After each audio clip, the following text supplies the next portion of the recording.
All right. I figured we'll just kind of go into a little bit of the gameplay. Um, we'll do a tier 100 vault.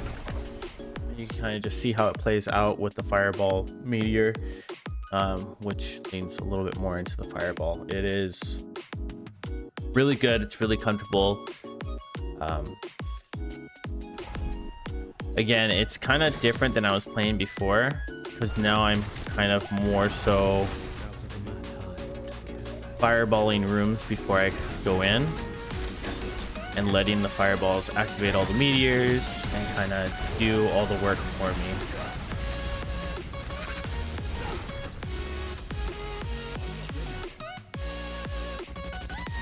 And it's not like your typical Raymond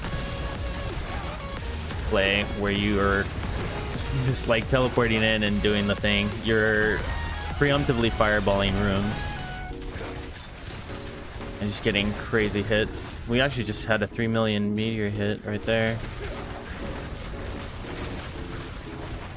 And though we love meteor, like, I'm not super focused on just meteoring all the time. Really, it's just fireball. Just go in, fireball a room, let the fireballs kind of do the work for you. The occasional lightning spear. And then you blink in. Your blink has such a high lucky hit too, so if you blink in, you're going to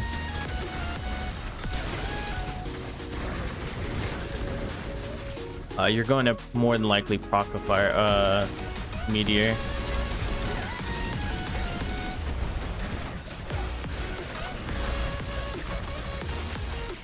But yeah, it's just like the normal Sork thing where you kind of just circle around, keep your distance. But the thing with it is it just plays so comfortably.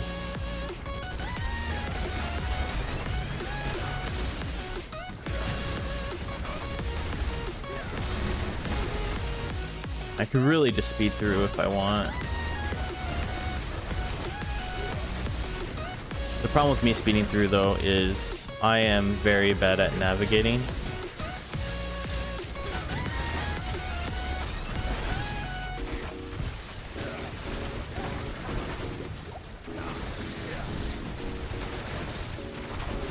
Also very annoying that there's suppressors and wallers.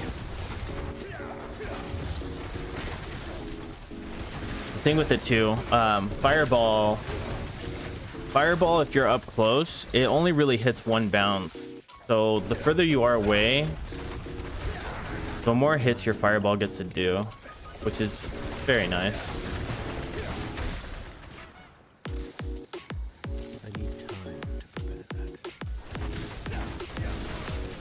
And it's just really smooth, really easy, really just run around, fireball things. That's it. Probably just speed through this part and just go through how easily I go through. This would be pretty fast actually. I need to go not the way that I'm going.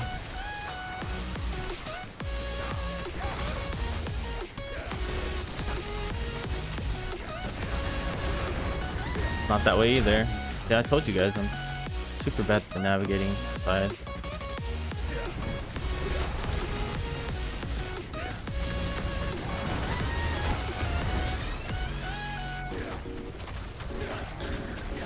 And with this, every time you pop a defensive, you're getting that multiplier too. So you're kind of just channeling through your defenses.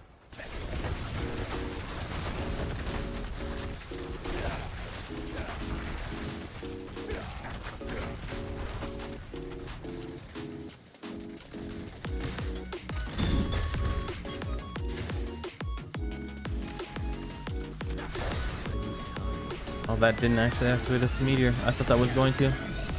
I was going to show it. Tell me why I thought that was a friendly druid. Let's go to the thing.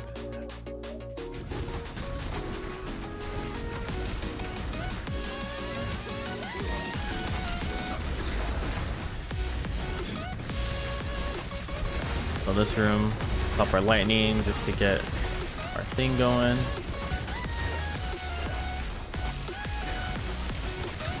That's strange. I haven't popped the frozen orb in a minute. There it goes. That was quite some time without it.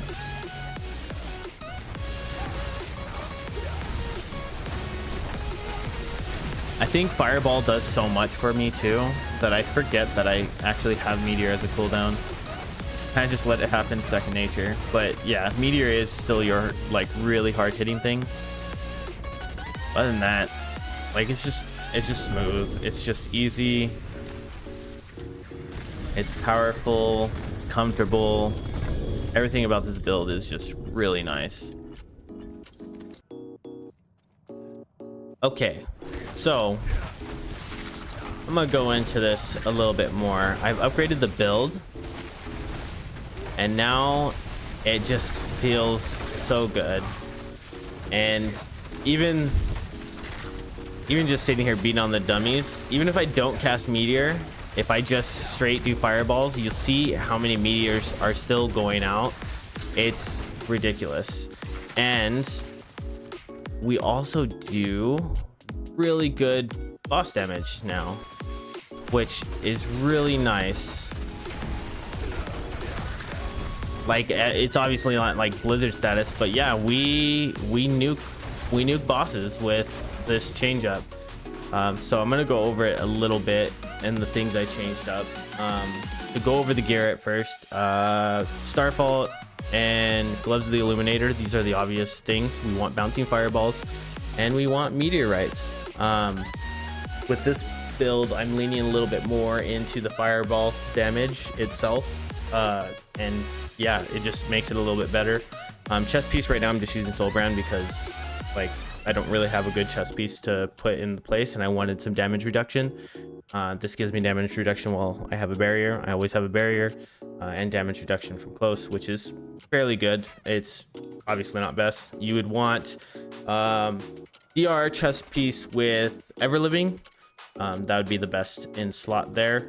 Your pants, you want ranks Meteor as well as Juggernaut, or you can use to bolts and then put Juggernaut on the chest. That should be fine for your survivability.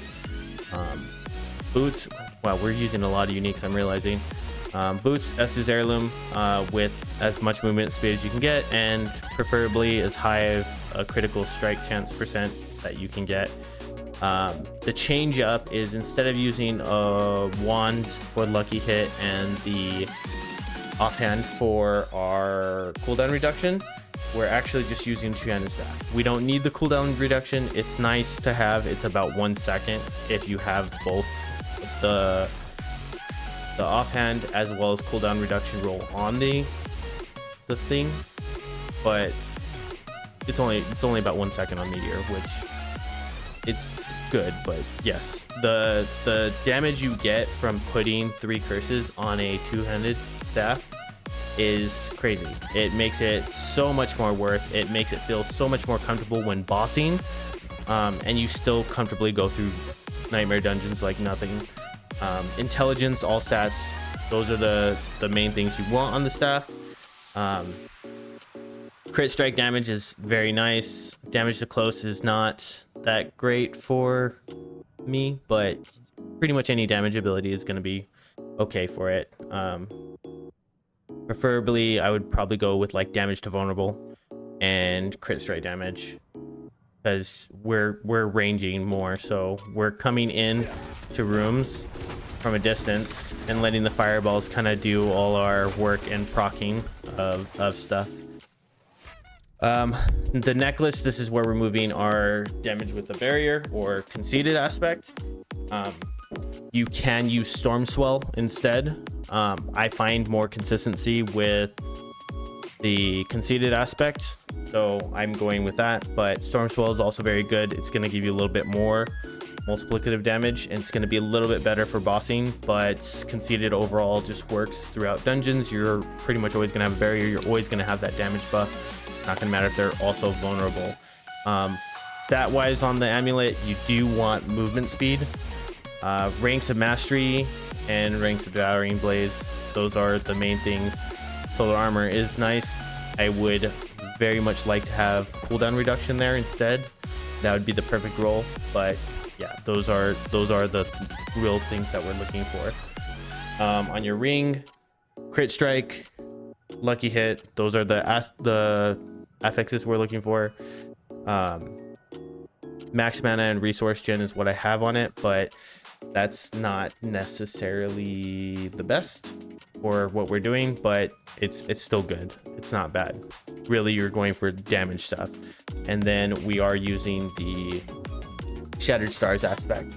Now, part of the reason this is so good, it's not just the 30% extra damage from it, which is very nice, but it also applies burn for 6 seconds, which is really good. That bonuses are Devouring Blaze, and it also has a chance to proc more meteors because you're getting more hits, so you're activating more lucky hits. It's just super good.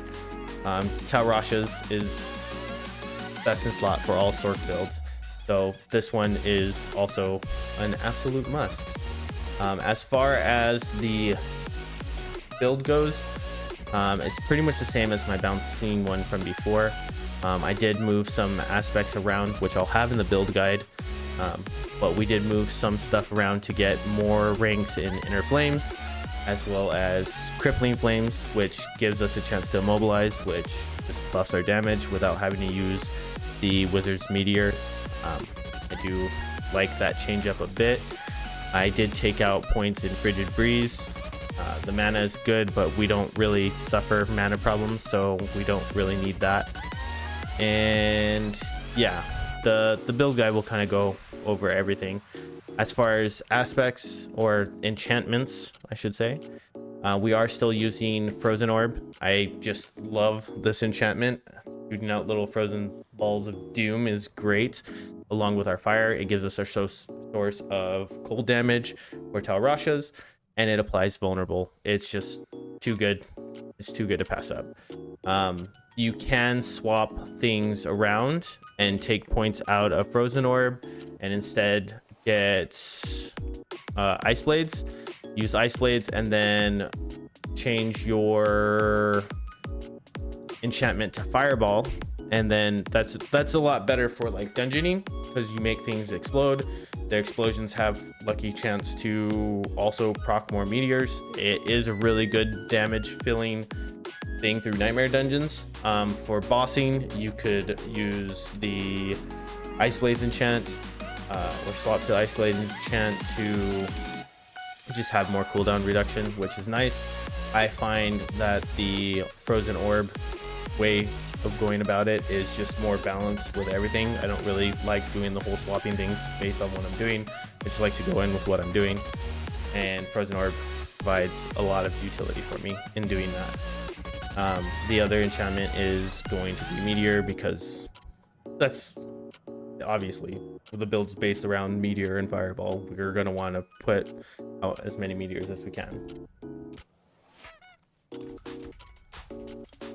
All right, to go over the board, the Paragon board, this did change quite a bit as well. We are still starting with the Elementalist. Everything's pretty much still the same. We are doing Tactician in our first board, which again, there'll be a whole guide on the board. But first board is Enchantment Master. We're doing this for all the non-fizz damage. The bonus non-fizz damage early on is really good. Try to stack that as much as I can. Tactician's gonna be our glyph. Every time we do a defensive, we get 4 seconds of 10 multiplicative damage, which is super huge. Our next board is going to be the Burning Instinct. There I am using Reinforced to boost our survivability, our damage reduction from burning enemies, as well as damage to burning enemies. We are applying burn to meteors, so that's very useful. And then having damage reduction while we have a barrier is also very useful for our survivability. Next we go to the Elemental Summoner board. This is a change up. I was using the Static Surge board before for the extra damage to stun while using Raiment. I am focusing a little bit more on survivability. Plus I'm realizing with fireball, I don't really want to be that close quarters. If I actually blink in and fireball, I'm only hitting them like once. Whereas if I come in from range, I'm getting much more hits. So you kind of just want to flow in and like do your fireballs to activate your stuff. It works out a lot better. From there, I am using destruction here. I do have a little bit of extra points here just to get a little bit more damage or critical strike damage. We are relying on our crits quite a bit, so that's pretty important. From there, we'll go to the Frigid Fate, and in that board, I am using Enchanter. I am trying to get as many points into this as I can because I do value that non-physical damage quite a bit. We did end up with 65 intellect here, so gives us 85%, which is really good. And Frigid Fate, because that works for everything, you just have to have, it's a must-have glyph point. From there, we go to our Pyro board, or our Searing Heat. In that board, I am using the Pyromaniac. You're doing nothing but casting Pyro skills, and this is just a constant 10 times multiplier. It's super good. Also buffs our fire damage, which is really good. We don't need to take the resistances because we already have enough with our gear. So that's that. And then we have just enough to come into the Ceaseless Conduit board. The only reason I picked this board is just because it has such a short path, and it's very easy to get our buff to Exploit, which is another 10 multiplicative damage to Vulnerable. This is kind of one of the glyphs that I've been toying with on if it's worth or not. I'm wondering if I want to do maybe even Flame Feeder here, just because the consistency with it. Damage burning, we are burning quite a bit, but it's almost the same, because even though we're playing burning, we're not like directly playing burning to everything, although we pretty much are. Although we're also pretty much doing it with vulnerable too. I don't know, this one's in the air. Vulnerable is cool, I like it. It's good. You can do either or, Flame Feeder or vulnerable. I don't know which one's better, but they both do good, so whatever your choice is. They both rely on dexterity too to activate, so this should still be good. But yeah, that's the Paragon board. Again, it really just does a good job at nuking things without like super breaking the bank. Like, this is a boss dummy. We pretty much kill it like really fast for what everyone is saying is like not good. Meteor's good. You just gotta build around it right. And yeah, it suffers a little boss. It's not barb. It's not going to be barb, but it does good stuff, and it deserves a chance. Give it a chance. But yeah, that's my video, guys. I appreciate you guys tuning in for the updated build.